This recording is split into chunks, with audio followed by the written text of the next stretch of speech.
The president will visit New Orleans on Monday to address the American Farm Bureau, just as farmers are beginning to feel the impact of the government shutdown. About $9.5 billion in federal aid was set aside to help farmers across the country weather the trade dispute with China. Well, those federal aid checks are now on hold. Dean Reynolds is in Polk City, Iowa, who spoke to a farmer who needs help after the price of his crops dropped by 20%. Aaron Lehman is not a federal employee. He's an Iowa farmer. But the government shutdown has put him in a real bind. This is our soybeans. Typically this time of year we'll go in just to check them, make sure they're not spoiling or they're staying in good condition. Wow, you're not kidding. Yeah.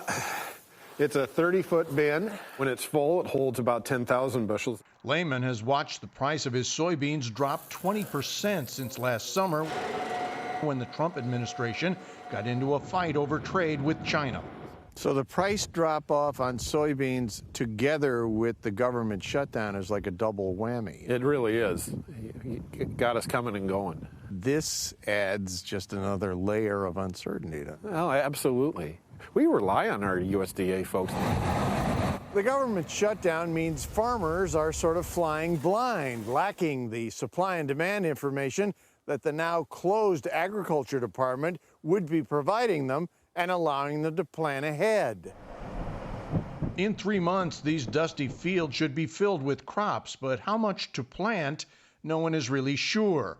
The government was in the midst of subsidizing farmers for lost markets in China, but the payments were suspended when the government shut down.